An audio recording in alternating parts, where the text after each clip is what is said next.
Graça e paz, meus irmãos. Sejam todos muito bem-vindos à nossa Escola Bíblica Discipuladora, aqui na Primeira Igreja Batista de PS, em formato digital. Continuando as nossas lições desse trimestre, a nossa revista Chamados para Ser Santos.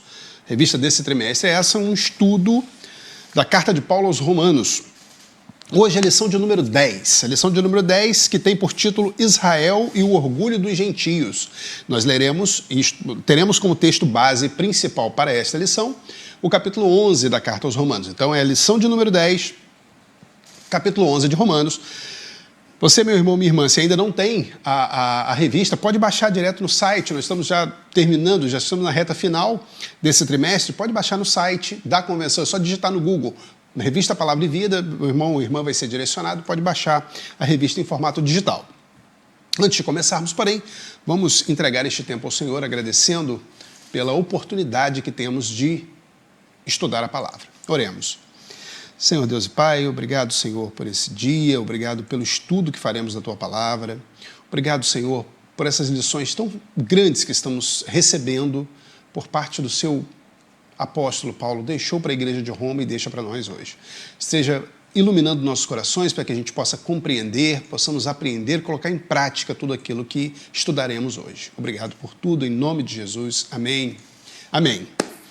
Então, hoje Romanos 11. Interessante, nós chegamos a comentar isso na semana passada, que existe um bloco muito bem definido que começa em Romanos 9, 9, 10 e 11, não quer dizer que não tem a ver com o restante da carta de modo algum, é tudo interconectado, mas esse bloco que inclui Romanos 9, Romanos 10 e Romanos 11, Paulo ele traz uma mensagem direta da posição de Israel dentro do plano de salvação. Israel enquanto nação e enquanto povo escolhido. A gente percebe que há uma diferença entre Israel enquanto nação, que é a questão étnica, né? Descendente de Abraão, sangue de Abraão, e a questão daqueles que são efetivamente escolhidos por Deus. Israel foi escolhido e por aí essa posição ou a posição de Israel dentro desse contexto. É um tema que vimos bastante discutido, tem muitas correntes que discutem principalmente esses capítulos.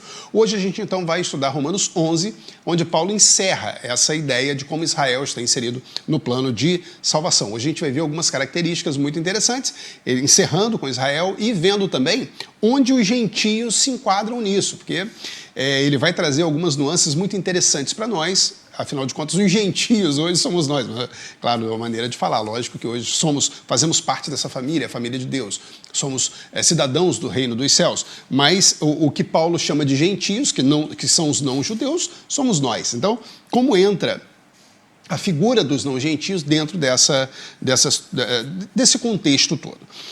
É interessante que Paulo termina, e nós vimos isso no final da lição passada, Paulo termina o capítulo 10 de Romanos deixando uma questão, levantando uma questão. Ele diz o seguinte: que diremos então?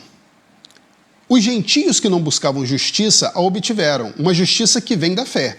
Mas Israel, que buscava uma lei que trouxesse justiça, não a alcançou. Por que não? Porque não a buscava pela fé, mas como se fosse por obras.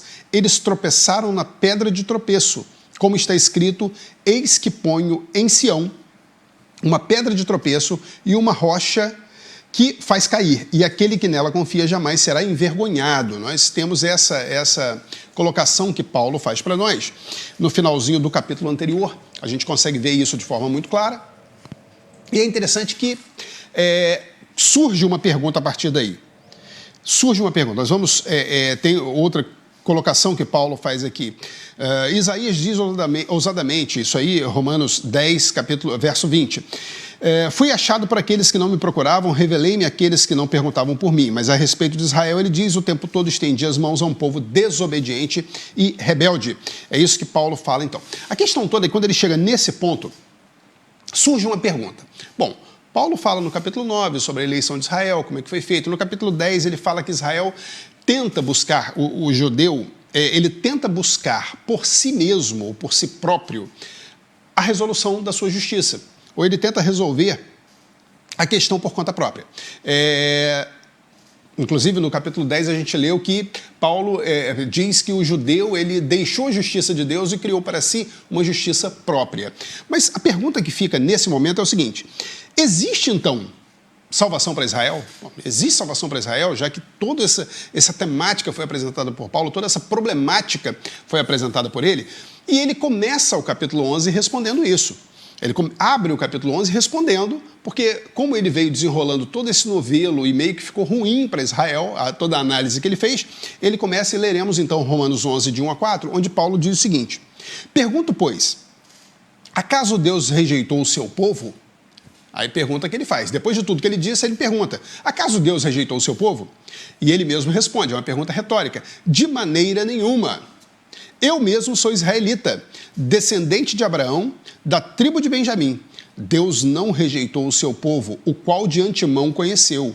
Ou vocês não sabem como Elias clamou a Deus contra Israel, conforme diz a Escritura: Senhor, mataram os teus profetas e derrubaram os teus altares. Sou o único que sobrou, agora estão procurando matar-me. E qual foi a resposta divina? Reservei para mim 7.000 homens que não dobraram os joelhos diante de Baal. Isso, Paulo está fazendo uma citação. É interessante que ele faz essa pergunta, é uma pergunta retórica, uma pergunta para que ele mesmo responda, e a pergunta é: acaso Deus rejeitou o seu povo? De maneira nenhuma. E ele cita como exemplo, o primeiro exemplo para que Deus não, para mostrar que Deus não rejeitou o seu povo, é dizer que ele mesmo era um salvo. Ele diz: eu mesmo sou israelita, descendente de Abraão, da tribo de Benjamim. Então Paulo fala, quando ele fala isso, ele está usando esse argumento para dizer: olha, não há rejeição do povo. E isso fica, ele vai desenrolando isso ao longo do capítulo 11. Não há uma rejeição do povo. Por quê? Quando a gente chega, e aí ele cita o exemplo de Elias, que é um exemplo que nós conhecemos bem, nós inclusive leremos até o texto que fala sobre isso, lá em 1 Reis, o primeiro livro dos Reis. Paulo usa essa ideia para mostrar que, olha, nós não podemos confundir o que é étnico, o que hoje não é uma palavra muito utilizada, né? Racial, não se usa mais essa expressão. É questão de etnia mesmo, de consanguinidade, né? Eles são do mesmo sangue, do sangue descendente de Abraão. O fato de ser descendente de Abraão não necessariamente faz com que a pessoa seja salva. O fato de ser filho de Abraão não faz com que a pessoa seja salva de forma automática. E ele cita justamente Elias. Elias levando essa demanda, e Deus respondendo que separou 7.000 que não dobraram o joelho. É muito interessante, meus irmãos, que para a gente até analisar, nós vamos, antes de fazer uma análise, a gente vai ler esse texto que está em 1 Reis, para a gente poder compreender o diálogo entre Deus e Elias nesse tempo. 1 Reis 19 diz o seguinte, é um texto um pouco longo, mas para a gente relembrar, para a gente poder compreender, 1 Reis 19, de 1 a 18. Ora, Acabe contou a Jezabel tudo o que Elias tinha feito e como havia matado todos aqueles profetas à espada. Bom, isso aconteceu, só para a gente relembrar, no momento em que Elias faz aquele famosíssimo encontro com os profetas de Baal e de Astarote, e desce fogo do céu. Ele ora e desce fogo do céu, nós conhecemos bem a história. E logo depois disso, acontece o que está sendo narrado aqui. A morte de todos esses sacerdotes. Fazia 3 anos que não chovia, Elias ora, vem chuva, a gente conhece bem a história, e 1 Reis 19 é exatamente a continuação disso. Então, Acabe chega e conta para Jezabel que os profetas foram todos mortos. Por isso, Jezabel mandou um mensageiro a Elias para dizer-lhe que os deuses me castiguem com todo rigor, caso amanhã, nesta hora, eu não faça com a sua vida o que você fez com a deles. Jurou Elias de morte. Até o dia seguinte você vai morrer. Do mesmo jeito que eles morreram, você vai morrer também. Elias teve medo e fugiu para salvar a vida. Em Berseba, de Judá, ele deixou o seu servo e entrou no deserto, caminhando um dia. Chegou a um pé de giesta, sentou-se debaixo dele e orou, pedindo a morte. Já tive o bastante, Senhor. Tira minha vida. Não sou melhor do que os meus antepassados. Depois se deitou debaixo da árvore e dormiu. De repente, um anjo tocou nele e disse, levante-se e coma. Elias olhou ao redor e ali, junto à sua cabeça, havia um pão assado sobre brasas quentes e um jarro de água. Ele comeu, bebeu e deitou-se de novo. O anjo do Senhor voltou, tocou nele e disse, levante-se e coma, pois a sua viagem será muito longa. Então ele se levantou, comeu e bebeu, fortalecido com aquela comida, viajou 40 dias e 40 noites até que chegou a Horebe, o monte de Deus. Só um parênteses aqui, meus irmãos, é interessante que a gente vê o segundo caso de jejum de 40 dias aqui. A gente compreende que Moisés, quando esteve no Sinai durante 40 dias, jejuou e estava na presença de Deus. Elias, o segundo a jejuar 40 dias, ele comeu, bebeu e com a força desse pão e dessa água, ele caminhou por 40 dias em jejum. E a gente vê que depois Jesus volta a fazer um jejum de 40 dias logo após o seu batismo. Nós vemos que Jesus também, no deserto, 40 dias de jejum. Pois bem, continuando, isso é só um parênteses para a gente fazer buscar aí algumas outras passagens da Bíblia. Até uma questão de curiosidade para a gente poder compreender. Vamos continuar então. Então ele chegou em Horebe, ali entrou numa caverna e passou a noite. E a palavra do Senhor veio a ele. O que você está fazendo aqui, Elias? Ele respondeu, tenho sido muito zeloso pelo Senhor, Deus dos exércitos.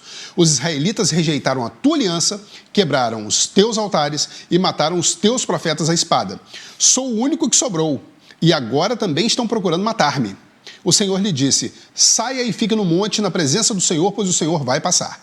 Então veio um vento fortíssimo que separou os montes, esmigalhou as rochas diante do Senhor, mas o Senhor não estava no vento. Depois do vento houve um terremoto, mas o Senhor não estava no terremoto.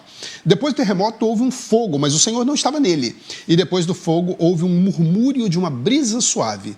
Quando Elias ouviu, puxou a capa para cobrir o rosto, saiu e ficou à entrada da caverna. E uma voz lhe perguntou, o que você está fazendo aqui, Elias?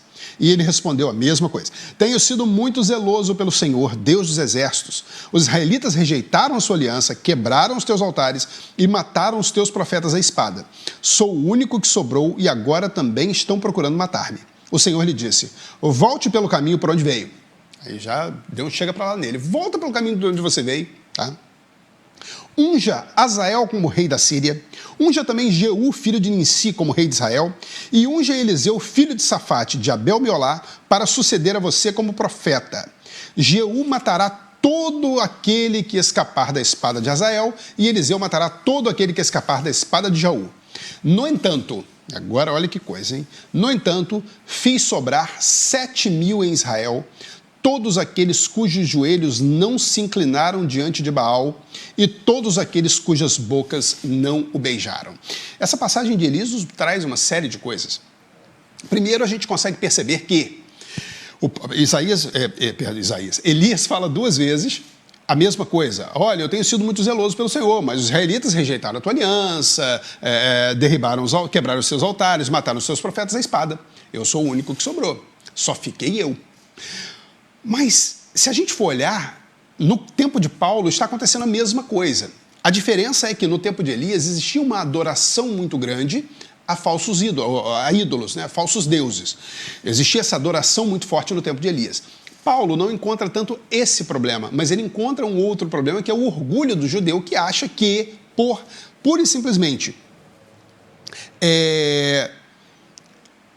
cumpre a lei, pelo fato puro e simples dele cumprir a lei, ele resolve o problema. Ele não precisa da justiça de Deus. A lei está ali, ele vai resolver e fazer justiça por si mesmo. A gente vê que os contextos são iguais. De um lado, povo rebelde, do outro lado, povo rebelde. Tanto em Elias quanto em Paulo, há um povo rebelde. Rebelde é quê? Estar sob a autoridade da justiça de Deus. Uns através da idolatria, outros através do cumprimento da lei. É interessante que fica essa mensagem, meus irmãos, que quando Paulo faz essa citação, a gente pode analisar esse paralelo e a gente chega a pensar uma coisa muito interessante. Às vezes, a gente tem que ter muito cuidado, porque muitas vezes nós achamos que estamos seguindo tudo de acordo com o que Deus quer e não estamos. Muitas vezes nós estamos seguindo a letra fria da lei e achando que isso nos resolve. Muitas vezes nós estamos na mesma situação em que Israel se encontrava no tempo de Paulo. Estou falando nem no tempo de Elias. Eu acredito que o irmão ou a irmã não esteja na idolatria, não quebrou o altar do Senhor, nada disso. Mas, muitas vezes, nós estamos seguindo um caminho que é um evangelho frio, aquele evangelho que não... O que seria o evangelho frio? Nós podemos perceber através dos dois grandes mandamentos. Honrarás o Senhor teu Deus, todas as forças, todo o teu entendimento, e ao teu próximo como a ti mesmo. Muitas vezes esse evangelho frio é não olhar para o irmão. Aquilo que Tiago fala, lá no capítulo 1 da sua carta, ele diz o seguinte, a religião pura que agrada ao nosso Deus é essa. Qual? Qual é a religião pura que agrada ao nosso Deus? Ele escreve, aí ele diz, cuidar das viúvas e dos órfãos em suas necessidades e não se deixar contaminar pelo mundo. Então, Tiago apresenta isso e muitas vezes nós estamos vivendo desse mesmo jeito, sem olhar para o nosso próximo, sem cuidar. A gente pode colocar hoje viúva e órfão. As viúvas e órfãos eram grupos muito necessitados na época de Tiago. Hoje a gente pode olhar para o próximo como um todo, a gente compreende dessa forma. Então o evangelho frio é aquele onde eu não olho para o próximo, eu acho que eu estou fazendo tudo por Deus, mas eu não estou olhando para o meu próximo. Então a gente tem que tomar muito cuidado com isso. Paulo comparou duas situações que para a gente podem ser extremamente diferentes, mas não.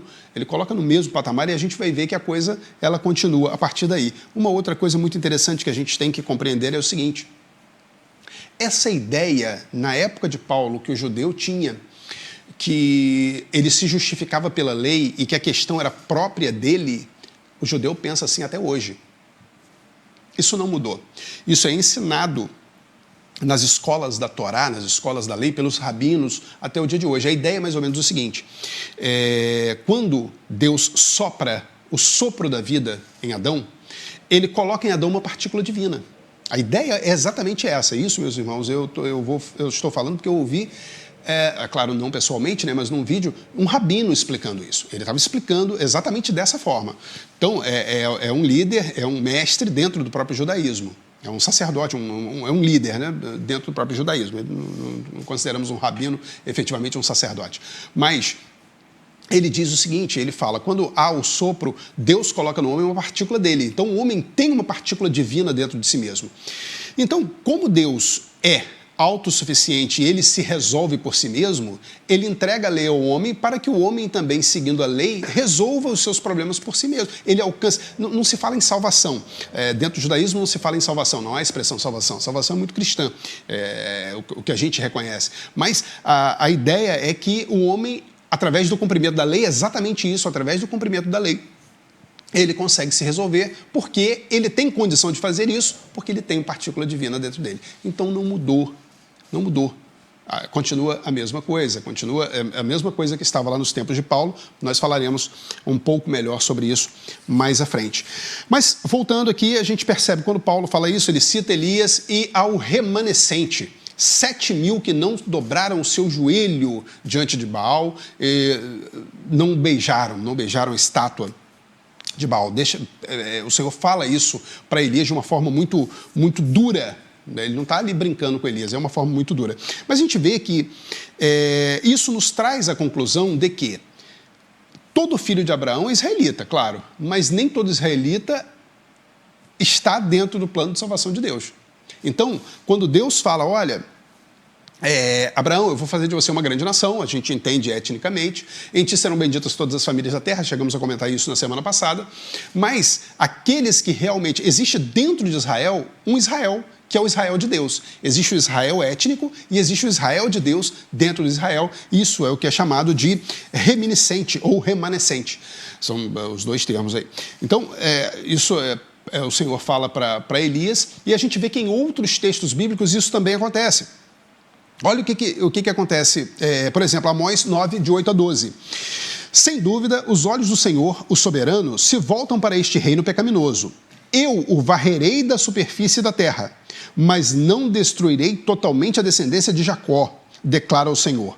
Pois darei a ordem e sacudirei a nação de Israel entre todas as nações, tal como o trigo é abanado numa peneira, e nenhum grão cai na terra. Todos os pecadores que há no meio do meu povo morrerão à espada. Todos os que dizem, a desgraça não nos atingirá, nem nos encontrará. Naquele dia, levantarei a tenda caída de Davi, consertarei o que estiver quebrado e restaurarei as suas ruínas. Eu a reerguerei para que seja como era no passado, para que o meu povo conquiste o remanescente de Edom e todas as nações que me pertencem, declara o Senhor que realizará essas coisas. Então, Amós traz para nós aqui a visão de um remanescente. Deus sempre tem um remanescente. Miqueias, o profeta, também fala o seguinte, lá em Miqueias 2,12. Miqueias 2,12. Eu vou de fato ajuntar todos vocês, ó Jacó. Sim, vou reunir o remanescente de Israel. Eu os ajuntarei como ovelhas num aprisco, como um rebanho numa pastagem, haverá barulho de muita gente. Mais uma vez, Miqueias falando sobre o remanescente. Sofonias, capítulo 3, versos 12 e 13. Mas deixarei no meio da cidade os mansos e humildes, que se refugiarão no nome do Senhor. O remanescente de Israel não cometerá injustiças. Eles não mentirão, nem se achará engano em sua boca. Eles se alimentarão e descansarão, sem que ninguém os amedronte. E Jeremias 23:3 também traz uma mensagem semelhante. Eu mesmo reunirei os remanescentes do meu rebanho de todas as terras, para onde eu os expulsei, e os trarei de volta às suas pastagens, a fim de que cresçam e se multipliquem. Então, quando Paulo traz isso aí, quando ele começa dizendo que ele é salvo e que do mesmo jeito que aconteceu com Elias está acontecendo agora, ele está dizendo que existe um remanescente em Israel. Deus não abandonou o seu povo. Deus não deixou de reconhecer o seu povo. Existe ainda um remanescente em Israel e Deus está trabalhando em cima desse remanescente, é o que Paulo fala, usando ele mesmo como exemplo. E aí, quando ele mostra isso, ele volta a apresentar os argumentos de reforço da graça. Que Israel não vai, volta para aquela mesma questão, Israel não vai ter o seu problema resolvido pela lei, ele vai ter pela graça, pela bondade e misericórdia de Deus. Só isso que vai resolver o problema de Israel. E aí ele continua falando, e vamos continuar o texto onde Paulo fala isso, ainda na Romanos capítulo 11, mas a partir do verso 5. Entre os versos 5 e 10, Paulo nos traz, ele continua explicando a questão da graça. E ele diz o seguinte, assim, ele está falando então, ele continua o raciocínio, ele diz, assim hoje também há um remanescente escolhido pela graça. Ou seja, ele citou a si mesmo, citou Elias, o remanescente, e agora ele vem dizer, olha, eu já citei os exemplos, da mesma forma que foi, hoje há um remanescente escolhido pela graça. E aí ele fala, não é um remanescente de quem cumpre a lei por si próprio e tenta resolver por si mesmo. Não, é um remanescente escolhido pela graça. E se é pela graça, já não é mais pelas obras. Se fosse, a graça já não seria graça. É claro, né? Que dizer então? Israel não conseguiu aquilo que tanto buscava, mas os eleitos o obtiveram. Os demais foram endurecidos, como está escrito, Deus lhes deu um espírito de atordoamento, olhos para não ver e ouvidos para não ouvir, até o dia de hoje. E Davi diz que a mesa deles se transforma em laço e armadilha, pedra de tropeço e retribuição para eles. Escureçam-se os seus olhos para que não consigam ver e suas costas fiquem encurvadas. Então a gente está vendo aqui duas citações, uma de Isaías, outra do Salmo, Isaías 29:10, a citação que ele faz de Isaías 29:10, onde está escrito, o Senhor trouxe sobre vocês um sono profundo, fechou os olhos de vocês profetas, cobriu as cabeças de vocês videntes. E o Salmo 69:22-23, que a mesa deles se lhe transforma em laço, torne-se retribuição e armadilha, escureçam-se os seus olhos para que não consigam ver, faz-lhes tremer o corpo sem parar. Então, nós vemos que Paulo cita dois textos do Antigo Testamento, a gente vê que ele faz muito isso na carta aos Romanos. Ele está sempre embasando o que ele está trazendo em citações do Antigo Testamento. Ele está sempre buscando no Antigo Testamento base. É como se ele dissesse assim, olha, eu estou falando tudo isso, hoje Cristo, a personificação da graça, veio. Mas Deus sempre disponibilizou, no caso, antes a lei, Deus disponibilizava a lei para que houvesse uma aproximação entre o homem e ele, mas não pela lei, mas sim pela fé.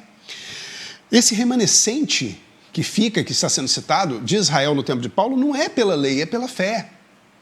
Você não consegue resolver os problemas da salvação pelo estrito cumprimento da lei, e sim pela fé. A graça, ela foi oferecida, ela é um favor que ninguém mereceu. Por isso que ele diz, já não é com obras. Eu não faço para que Deus faça por mim. Eu não faço para que Deus faça. Não tem nada a ver isso. Eu vou fazer... Tem gente que age desse jeito até hoje. Não, eu sou bonzinho, né? Eu faço tudo certinho, então Deus vai me abençoar. Tem gente que age desse jeito, né? Infelizmente, muitas igrejas... E a irmã conhece isso, já ouviu falar.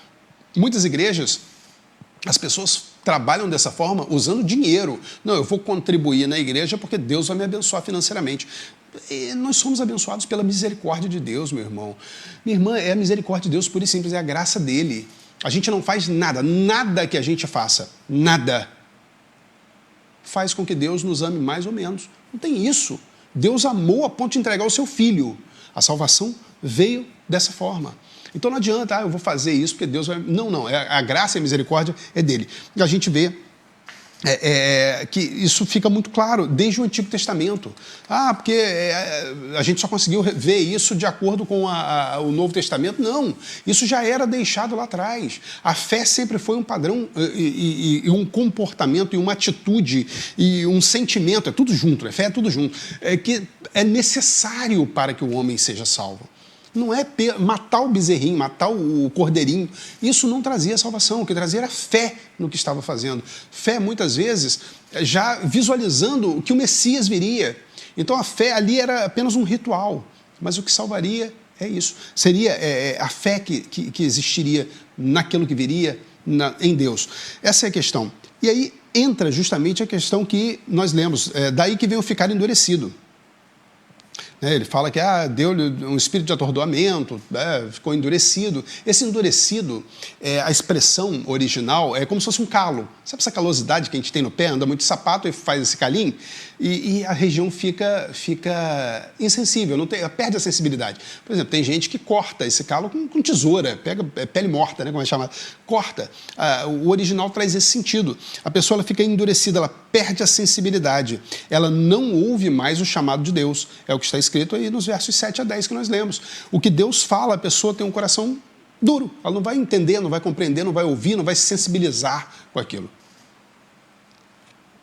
Então, o Israel que está dentro dessa situação de estrito cumprimento da lei, está endurecido, está como um calo, sem sensibilidade. A questão toda é que quando Israel se coloca dessa maneira, quando Israel se coloca como insensível, endurecido, essa coisa toda, confiando só na lei, confiando na sua própria justiça, isso abre um caminho para uma outra situação.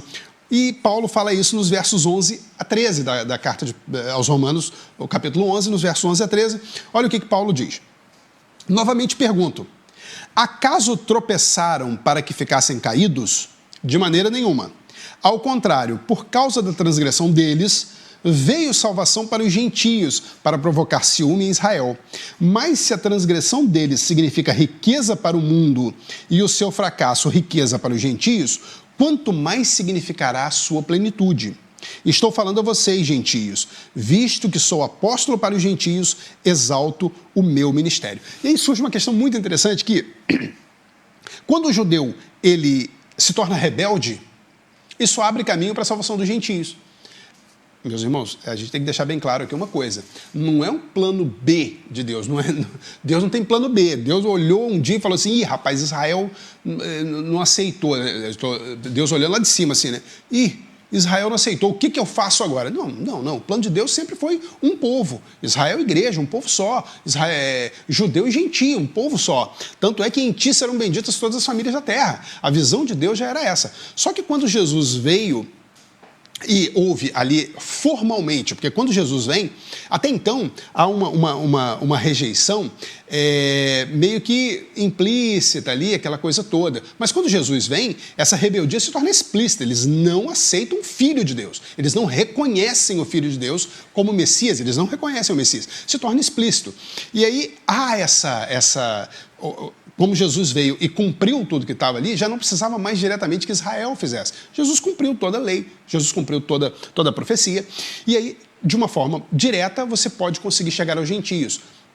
E isso aconteceu por causa dessa rebeldia. Então, isso abriu o caminho direto para a salvação dos gentios. A gente vê, por exemplo, lá em João, Evangelho segundo João, capítulo 1, versos 11 e 12, João fala isso de forma muito clara. Veio para o que era seu, mas os seus não o receberam.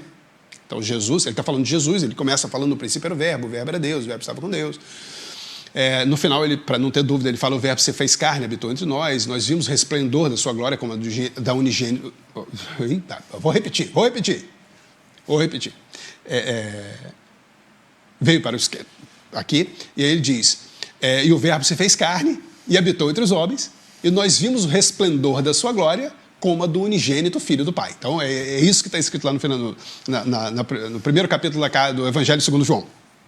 Pois bem, então, e aqui no meio do caminho, ele cita o verbo, no final ele explica quem é o verbo, para que não haja dúvida, mas no meio do caminho ele diz, olha, ele veio para o que era seu, mas os seus não o receberam. Contudo, aos que o receberam, aos que creram em seu nome, deu-lhes o direito de se tornarem filhos de Deus. Esse filho de Deus é interessante porque a gente vê Paulo depois falando também sobre isso, que nós somos filhos de Deus por adoção, logicamente, mas o plano congrega toda essa ideia. O plano congrega, a partir do momento em que Jesus vem, não foi recebido pelos seus, ele foi recebido por um outro povo. Todos os que receberam são chamados, então, filhos de Deus. É interessante que esse todos aí, nós vemos que judeus... Jesus, ele começa o ministério dele pregando para os judeus. Isso é muito claro. Ele chega em alguns momentos a falar isso. Então, os 12, todos os 12 eram judeus. Depois, quando Judas abandona o grupo, a gente sabe... quem toma o lugar dele é Matias, que também é judeu. Depois Paulo chega como mais um apóstolo, também era judeu. Então, esse grupo era um grupo judeu. Mas esse grupo passa a pregar aos gentios. A gente vê Paulo dizendo aqui nesse texto que a gente leu, um pouco antes, que ele diz, olha, eu sou o apóstolo dos gentios. Então, ele está pregando para os gentios. Então, a gente vê que houve por conta dessa rebeldia, os judeus receberam essa palavra, Jesus preparou os judeus para isso, e aí eles levaram a palavra da plenitude da graça. Interessante que Deus chama, quando Deus entrega a lei a Moisés, quando ele chama Abraão, ele promete a Abraão que todas essas famílias da terra seriam abençoadas por ele e pela sua descendência. A gente vê que Moisés recebe a lei, e a lei não era exclusividade de Israel. Israel foi um depositário da lei para que a lei fosse divulgada e espalhada pelo mundo. E a gente vê que essa ideia se perde depois com o orgulho que o judeu tinha. E agora Jesus vem e prepara judeus novamente para que haja uma evangelização mundial. Se a gente for olhar direitinho, era para ser isso desde o início. O mundo inteiro teria acesso a justiça divina por meio da lei que Israel tinha. Quando o Messias viesse, o mundo estaria preparado, estaria pronto, porque Israel já teria pavimentado a rua, o terreno. Mas agora a gente vê que Jesus começa meio que com aquele grupo e a partir daí acontece o evangelismo e a gente vê que não há mais barreiras. A gente vê que os discípulos, o colégio apostólico, principalmente aqueles que receberam a palavra diretamente e que a partir dali começam pregando, eles, no início, eles ainda têm uma certa resistência por pregar aos gentios, mas isso logo é derrubado. A gente vê o caso clássico de Pedro, que é chamado para ir à casa do Cornélio, e ele precisa ter uma revelação de Deus de que ele poderia ir, senão ele não iria. A partir daí, então, ele apresenta, inclusive, ele apresenta toda essa ideia como o pano de fundo, né? como prova de que Deus estava também para os gentios. Deus estava livre e os gentios poderiam adorá-lo também diretamente. Então, há um certo problema no início, mas isso é logo superado e começa-se, então, toda uma pregação para os gentios. Agora, uma coisa interessante que Paulo, voltando aqui para a carta aos Romanos, Paulo ele não gosta do endurecimento dos judeus. Inclusive, meus irmãos, outro parênteses aqui, Paulo, quando ele ia nas viagens missionárias, geralmente quando ele chegava, ele se reunia primeiro com a comunidade judaica. Se nós pegarmos ali o livro de Atos 12, 13, 14, até o 20 mais ou menos, nessa história, quando acontecem as viagens missionárias de Paulo, as mais intensas, geralmente quando ele chega nas cidades, ele procura a sinagoga. Ele começa falando para os judeus. E é claro que depois a coisa evolui, a coisa cresce. Mas ele sempre procura uma sinagoga. Só quando não tem sinagoga, como é o caso de Filipos, por exemplo, que ele procura uma outra estratégia. Mas ele sempre começa com os judeus. Até porque é um povo que já conheceria o que ele estava dizendo. Já conhece a lei, conhece. Então, quando ele apresenta Cristo, ele sempre apresenta através do cumprimento da lei e das profecias, ele está falando para um público que já conhecia. Então, tem essa facilidade também. Voltando, então, Paulo, ele não era fã, ele não gostava desse endurecimento dos judeus. Ele queria a salvação do seu povo. Se a gente pegar o 10:1, lendo, que a gente leu semana passada, ele diz, irmãos, o desejo do meu coração e a minha oração a Deus pelos israelitas é que eles sejam salvos. Ele não queria que os patrícios dele, os conterrâneos, os judeus, padecessem sem Cristo, de jeito nenhum. Ele ora por isso. E ele vem falando isso, ele não chega para o judeu, quando ele fala tudo isso que a gente está lendo, ele não chega para o judeu falando assim, não, vocês estão errados e não sei o quê. Não, a gente vê que ele chega justamente para mostrar, para apresentar a justiça de Deus, a plena justiça de Deus. Ele não está satisfeito com aquilo. Tanto é que ele começa aqui, se a gente for olhar, a gente vai continuar o texto, a gente vai ver que ele coloca ainda, usando um português mais coloquial, ele dá uma moralzinha para Israel. A gente vai ver isso agora. Olha o que ele diz. A partir do verso 13, do verso 13 ao 24. Estou falando a vocês, gentios, visto que sou apóstolo para os gentios, exalto o meu ministério, na esperança de que, de alguma forma, possa provocar ciúme em meu próprio povo e salvar alguns deles. Aí, pois se a rejeição deles é reconciliação do mundo, o que será a sua aceitação senão vida dentre os mortos? Se é santa parte da massa que é oferecida como primeiros frutos, toda a massa também o é. Se a raiz é santa, os ramos também o serão. Se alguns ramos foram cortados e você, ele está falando para os gentios, sendo oliveira brava, foi enxertado entre os outros e agora participa da seiva que vem da raiz da oliveira, não se gloriem contra esses ramos. Se o fizer, saiba que não é você quem sustenta a raiz, mas a raiz é que sustenta você. Então você dirá, os ramos foram cortados para que eu fosse enxertado. Está certo. Eles, porém, foram cortados devido à incredulidade, e você permanece pela fé. Não se orgulhe, mas tema, pois se Deus não poupou os ramos naturais, também não poupará você.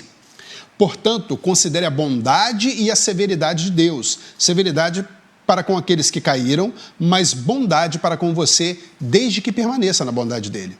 De outra forma, você também será cortado. E quanto a eles, se não continuarem na incredulidade, serão enxertados, pois Deus é capaz de enxertá-los outra vez. Afinal de contas, se você foi cortado de uma oliveira brava por natureza e de maneira antinatural foi enxertado numa oliveira cultivada, quanto mais serão enxertados os ramos naturais em sua própria oliveira. A gente vê que no verso 16, Paulo traz aí duas metáforas, né? A da massa e a da árvore, do ramo da oliveira. A da massa, ele diz que um pedaço de massa, o que ele está trazendo aqui, a ideia é a seguinte, existiam sacrifícios que eram feitos pelo povo, onde você também trazia pão, né? Eram sacrifícios de animais, mas também você trazia pão para ser consumido junto. E a ideia é que esse sacerdote depois comeria esse pão, mas ele não comeria todo. Mas a ideia é mais ou menos a seguinte, a parte que o sacerdote come, ela é consagrada, a parte que o sacerdote come é consagrada, mas acaba sendo a massa toda consagrada por conta disso, porque ela acaba recebendo influência da parte que foi consagrada. É a metáfora, logicamente. E ele também traz a metáfora da planta, da árvore, aqui no caso da oliveira, a oliveira que produz a azeitona. A gente vê que ele diz o seguinte, olha, existe uma raiz, é isso que ele está dizendo, existe uma raiz, dessa raiz saíram ramos, uma série de ramos. Alguns desses ramos, eles não deveriam estar ali. Então ele cortou, Deus cortou esses ramos, e ele pegou uma oliveira brava, uma outra árvore, e enxertou dentro dessa oliveira boa. E aí, tanto os ramos naturais que continuaram, porque alguns ramos naturais continuaram, quanto os ramos enxertados passaram a receber nutrição da mesma raiz. Essa raiz é a justiça de Deus, é Jesus, é a plenitude da graça de Deus. Então, ele traz uma mensagem para o gentio, porque até então ele só falou para o judeu. Ele, mas chicote no lombo do judeu. Mas agora ele está falando para o gentio. O que ele está fazendo? Olha, cuidado. Eles, pela desobediência, eles, pela forma como eles encararam, pela incredulidade, Deus cortou eles do ramo, da oliveira, e enxertou você. Mas cuidado, porque se você estiver na mesma situação, você também vai ser cortado. Você também vai estar fora dessa raiz, porque o que faz ser santo não é você que faz os ramos serem santos, nem os judeus, é a raiz, que é Deus. Então, cuidado com isso, não se orgulhe, é isso que ele está dizendo, não se orgulhe disso, não se orgulhe dizendo assim, não tem mais espaço para o judeu perdeu completamente o seu espaço, porque ele foi retirado do ramo, e porque ele foi retirado do ramo agora, quem está no lugar sou eu, quem está na crista da onda sou eu. Então, muito cuidado com isso. Ele traz essa mensagem, olha, não pensa desse jeito, porque se você tiver o mesmo orgulho que o judeu tinha, você vai ter o mesmo fim que o judeu teve. Então, cuidado com isso. Cuidado. Não se pode, e ele deixa isso claro, não se pode menosprezar o judeu. Por quê? Porque se nós tivemos, isso é a ideia que Paulo passa, se nós tivemos ao longo de toda a história da humanidade um contato, isso falando principalmente da história antiga, um contato entre Deus e o homem, isso se deu por intermédio do que ele fez através do povo de Israel. Os antepassados de Israel, principalmente o remanescente, trouxe o legado de fé que nós vivemos até hoje. Então, do momento em que, e vamos pegar aí, Deus fez uma promessa a Abraão, um homem. Abraão se torna então um sacerdote, dele sai uma família e logo a coisa se desenvolve, a gente vê. No momento em que se recebe a lei, que aí a coisa fica normatizada, no momento em que a lei chega e ela começa a ser ensinada até Cristo vir, nós somos abençoados pelo que Deus fez com Israel. Aquilo que Deus agiu em Israel por meio do ensino da lei, por meio das profecias, tudo isso se reflete em nós. O legado de Israel para nós é muito grande. A gente não pode pura e simplesmente descartar isso. É claro que a gente tem que fazer uma leitura, quando a gente vai fazer uma leitura principalmente do Antigo Testamento, a leitura do Antigo Testamento tem que ser sempre à luz do Novo Testamento, lógico. Lógico que sim, mas nós não podemos excluir, pelo contrário, todo esse legado Deus entregou a Israel e hoje faz parte do nosso legado de fé, do nosso legado de conhecimento de Deus. Então, irmãos, se a gente olhar direitinho, se a gente for... O livro bíblico, se a gente for dizer assim, que mais mostra características de Deus, está no Antigo Testamento, que é o livro do profeta Isaías.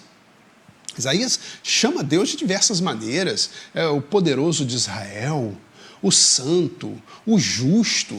São características de Deus que Isaías traz, e ele está no Novo Testamento, foi uma mensagem dada a Israel, e que a gente hoje tem todo esse conhecimento de Deus por meio da mensagem dada a esse homem, não só ele, todas as profecias como um todo, mas ele traz muito isso aí.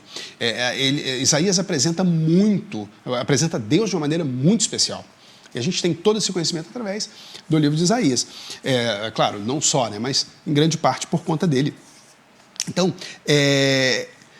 nós não podemos deixar de lado isso aí, nós não podemos nos ensoberbecer por conta de hoje sermos alcançados pela graça de Deus e Israel ter sido deixado de lado. É isso que Paulo fala.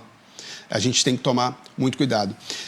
Lembrando que, é claro, aqueles que foram arrancados não eram os filhos da promessa. Logicamente, a gente compreende que não. E o que acontece? No final desse texto que a gente acabou de ler, de Romanos 11, finalzinho, a gente vê que o judeu ele tem a mesma esperança, ele tem a mesma esperança de salvação que qualquer um. Como? Através do sacrifício de Jesus na cruz, através da justiça que Deus colocou à disposição. Então, o judeu, hoje a gente está no mesmo patamar. A gente está no mesmo patamar. Tanto judeus quanto gentios, hoje você não tem que seguir a lei como fonte para a justiça divina. A justiça divina, ela se completou em Cristo e hoje nós dependemos exclusivamente de Cristo para alcançarmos a justiça divina. A lei é uma consequência, é quando nós, já justificados, nós então nos voltamos para andar de acordo com os caminhos do Senhor. É interessante que, se a gente for olhar, a gente recebe quando há a conversão, nós somos ali justificados por Deus. A culpa que existia sobre nós, ela é paga, ela é rasgada, né? Não há mais a culpa. Então, nós recebemos ali nós somos desculpados ali pelo pecado. Mas logo depois a gente entra num processo que a gente vai se afastando do pecado. A ideia é essa. No momento nós somos justificados e naquele momento a culpa que nós tínhamos pelo pecado original já não existe mais. Mas aí a gente começa um processo de afastamento daquelas práticas que são chamadas práticas pecaminosas. Então a gente passa a vida. E como que a gente vive desse jeito? Aí a gente vai se voltar para os mandamentos, a gente se volta para a lei, a gente se volta para aquilo que Cristo deixou para que nós fizéssemos. Então é o processo que é conhecido, alguns chamam de santificação. O processo de santificação é justamente isso. Esse estar mais próximo de Deus e mais distante do mundo, estar mais próximo dos mandamentos, estar mais distante do pecado. É isso que acontece nesse momento. E um dia seremos glorificados, e aí nós seremos livres da presença do pecado, aí não existirá mais pecado, não existirá mais tentação, nada disso. Então, é lá no final do processo. Então, nós temos agora a vivência da lei, ela não é por si mesma para justificação, não, mas é para que a gente esteja cada vez mais longe do pecado e mais próximo de Cristo, mais próximo de Deus. Bom, o que nós... Isso é claro, tanto para judeus quanto gentios. Hoje, o que nós temos é a salvação, é crer em Deus através do seu Filho. E Paulo termina, Romanos, vamos ler 11, 25 a 32, Paulo diz o seguinte: irmãos, não quero que ignorem este mistério. Opa, já vem um mistério aqui agora. Não quero que ignorem esse mistério para que não se tornem presunçosos. Israel experimentou um endurecimento em parte, e até que chegasse à plenitude dos gentios. E assim todo Israel será salvo, como está escrito: virá de Sião o Redentor que desviará de Jacó a impiedade. E esta é a minha aliança com eles quando eu remover os seus pecados. Quanto ao Evangelho, eles são inimigos por causa de vocês, mas quanto à eleição, são amados por causa dos patriarcas, pois os dons e os chamados de Deus são irrevogáveis. Assim como vocês, que antes eram desobedientes a Deus, mas agora receberam misericórdia graças à desobediência deles, assim também agora eles se tornaram desobedientes, a fim de que também recebam agora misericórdia, graças à misericórdia de Deus para com vocês, pois Deus colocou todos sob a desobediência para exercer a misericórdia com todos. E aqui Paulo começa falando que há um mistério. Realmente, esse trecho ele é bastante debatido, que fala sobre a salvação de Israel. A ideia que Paulo passa aqui, que é muito interessante, principalmente porque ele está citando textos do Antigo Testamento. Por exemplo, ele cita Isaías 59, 20, que diz o seguinte: o Redentor virá a Sião aos que em Jacó arrependerem-se dos seus pecados. Em Jeremias 31, 33, esta é a aliança que farei com a comunidade de Israel depois daqueles dias, declara o Senhor. Porei a minha lei no íntimo deles e a escreverei nos seus corações. Serei o Deus deles e eles serão o meu povo. Então, Paulo está usando essas citações do Antigo Testamento para mostrar que existe um mistério. Aí a gente começa falando o seguinte: Paulo fala que vai haver uma salvação para os judeus. Compreende-se que vai chegar um momento, e ele fala aqui que haverá uma plenitude dos gentios. Quando chegar essa plenitude, que a gente não sabe exatamente o que é. Paulo é o único que fala sobre isso. E ele não deixa tão claro assim. Mas o que a gente compreende é que vai chegar um tempo em que haverá... Por conta de Israel ter rejeitado Jesus, Deus colocou uma venda em seus olhos. A ideia é essa, colocou uma venda, eles não conseguem ver. A gente leu em textos anteriores isso. Quando chegar a plenitude dos gentios, essa venda será retirada. E quando ela for retirada, os judeus verão Cristo como o Messias. E quando eles conseguirem enxergar isso, haverá, e essa é o que se espera, haverá, isso que os teólogos costumam defender, é que haverá uma conversão em massa de judeus. Eles verão, quando fala toda Israel, não, todo Israel não é exatamente todas as pessoas, não é isso. Todos os judeus do passado, não. Todo aquele que realmente se entregar a Jesus, que o virem como Messias. Mas isso vai acontecer, segundo Paulo. Ele cita Isaías e Jeremias, a gente não compreende exatamente se essa é uma profecia nova dada por Paulo ou é a iluminação na interpretação das profecias antigas que vimos de Isaías ou Jeremias. Independente do que seja, porque Paulo, como apóstolo, também tinha autoridade pelo Espírito Santo para trazer profecias novas para a igreja, não só para a igreja, mas para o povo como um todo, e quando o judeu se converte, ele também passa a fazer parte da igreja. Então, Paulo ele tem autoridade para fazer isso, e ele então traz essa mensagem. E é isso que a gente espera, que no momento em que chegar-se à plenitude dos gentios, e aí também acredita-se que seja uma quantidade ou um nível de conversões que Deus sabe, a matemática de Deus é dele, a gente não consegue compreender muito bem isso, mas quando chegar nesse momento que é a plenitude, Deus vai retirar então os olhos, as vendas dos olhos de Israel, e haverá então um fervor em considerar, em perceber que o Messias veio. É claro que Paulo traz essa mensagem, ele deixa isso nesse capítulo, nesse trecho da carta. A gente vai ler a conclusão, porque na conclusão a gente vai terminar esse capítulo 11, já que o capítulo 12 de Romanos, Paulo muda completamente a história, ele muda completamente o que ele está falando. Tá? Mas a gente vai ler a conclusão da nossa revista, porque antes e logo depois a gente vai ler o finalzinho do capítulo 11. O nosso autor traz o seguinte na conclusão. Dessa forma, o caminho da graça passa de um lado para o outro, isto é, os gentios não alcançaram a misericórdia sem Israel, mas também não há misericórdia para Israel sem os gentios, pois Deus colocou todos sob a desobediência para exercer misericórdia para com todos, como nós lemos no verso 32.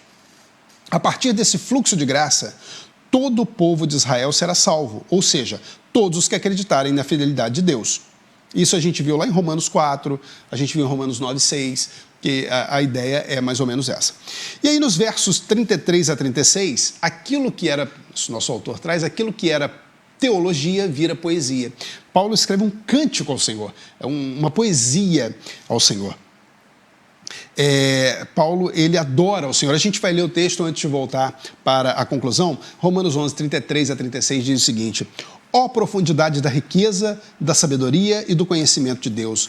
Quão insondáveis são os seus juízos e inescrutáveis os seus caminhos! Quem conheceu a mente do Senhor, ou quem foi seu conselheiro? Quem primeiro lhe deu para que ele o recompense? Pois dele, por ele e para ele são todas as coisas. A ele seja a glória para sempre. Amém. Interessante que Paulo aqui nesse momento, ele vem escrevendo, falando sobre lei, sobre graça, ele fala especificamente sobre Israel, o povo dele, e ele recebe do Senhor. É como se, mais ou menos aquele negócio quando você tem aquela notícia, você está falando de uma notícia tão importante, tão feliz, porque o que ele está falando aqui traz felicidade ao coração dele, que ele no final transborda a alegria dele numa poesia de louvor ao Senhor. Como se ele dissesse assim, olha, Israel agora está endurecido, mas vai chegar o tempo em que Israel vai ser retirado à venda dos olhos, e o meu povo, do qual eu descendo também, os filhos de Abraão, Deus cumprindo promessas que fez a Abraão, Deus retirará essa venda, e quando ele retirar essa venda, esse povo vai ver o Messias. E aí isso transborda em Paulo, e ele escreve, ó profundidade da riqueza, sabedoria e do conhecimento. Por quê? Porque Paulo começa falando que isso é um mistério. Esse é um mistério, só Deus que sabe. E ele termina falando isso. Então, Paulo termina toda essa sessão da carta aos Romanos trazendo um hino de louvor a Deus, trazendo um cântico de júbilo, feliz, porque o Senhor revelou para ele que os judeus, que ele orava para que fossem convertidos, vai chegar o tempo em que a venda será retirada dos olhos deles. Meus irmãos, e aí, primeiro momento aqui fica uma pergunta, será que nós temos orado pelos nossos, para que Deus também retire a venda dos olhos? Para que Deus traga a salvação? Nós precisamos fazer isso. Precisamos fazer isso que Paulo fez. Nós vimos lá no capítulo 10 que Paulo orava pela conversão dos judeus. Nós precisamos orar pela conversão dos nossos, nossa família, nossa cidade, nosso bairro, nosso país. Nós estamos chegando num momento tão crítico na história da humanidade, mas tão crítico. Valores estão completamente distorcidos. Nós temos que orar. Nós temos que colocar nós como farol de Deus no mundo, temos que colocar o nosso joelho no chão e orar e pedir que o Senhor tenha misericórdia de todos. Nós temos que pedir para que Ele tenha misericórdia de todos. A nossa função é essa. Se Ele vai ter misericórdia de todos, Ele vai escolher. Ele é a profundidade da riqueza e sabedoria, né? A gente não consegue aconselhar Deus, mas nós precisamos pedir, assim como Paulo pediu que todo Israel fosse salvo, nós temos que pedir para que todo mundo seja salvo. Mas não é proforme, não, é pedir de coração, é pedir realmente, e fazer a nossa parte, lógico, né? Evangelizar, levar a palavra, isso nós precisamos fazer. Para pensar e agir, nosso autor deixa aqui algumas questões para nós, 3 questões, e ele diz o seguinte: assim como Paulo, você tem lutado pela unidade da igreja? Está falando isso porque Paulo está falando sobre a unidade entre Israel e gentios, que é o que forma o povo de Deus, forma a igreja no tempo da graça. Você entende que Deus só tem um povo formado por todas as raças, tribos e etnias? Sim, nós sabemos disso. Se olharmos Apocalipse 5, quando João vê o cordeiro como tendo sido morto, pegar o livro, ele ouve um cântico que diz: digno és de tomar o livro e de abrir os selos, porque com o seu sangue comprastes para Deus os que procedem de toda tribo, língua, povo, nação. Então, João vê isso e ouve esse cântico novo. Então, Jesus compra com o seu sangue todos aqueles que procedem de toda tribo, língua, povo, nação. Então, essa é a pergunta. Você entende que Deus só tem um povo formado de todas as raças, tribos e etnias? E por fim, você entende que existem doutrinas que estão além da nossa capacidade humana e por isso são doutrinas de fé? Sim, a gente tem coisas que a gente não vai compreender, tem coisas que a gente não compreende, que a gente entende apenas e exclusivamente pela fé em Deus. Nós concluímos então a lição de hoje, percebendo que nós, como os gentios, nós temos que, não podemos ser orgulhosos e deixar Israel de lado, de jeito nenhum.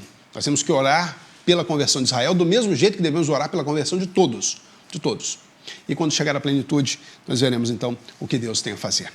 Semana que vem começa a lição Conselhos Práticos, a parte 1, Romanos 12 e 13, Paulo muda toda a temática, todo o tom da carta a partir de Romanos 12. Ele traz algumas questões muito mais voltadas na prática do evangelho propriamente dito. E a gente começa a estudar, então, a partir daí. Nós só temos mais 3 lições, 11, 12 e 13, para a gente encerrar esse estudo da carta aos Romanos. Vamos orar, então, entregando ao Senhor, agradecendo pelo esse estudo que fizemos. Senhor Deus e Pai, nós agradecemos por este momento, agradecemos pelo estudo da carta que fizemos, capítulo 11 de Romanos. Obrigado, Senhor, porque o Senhor deixou um legado em Israel que chega para nós hoje, que nós possamos orar para a salvação de todos e pela unidade da igreja. Obrigado por tudo, continua recebendo nosso louvor, nossa adoração e nosso culto, em nome de Jesus. Amém. Semana que vem, Conselhos Práticos, lição de número 11, parte 1. Conto com você, meu irmão, conto com você, minha irmã. Um grande abraço e até lá.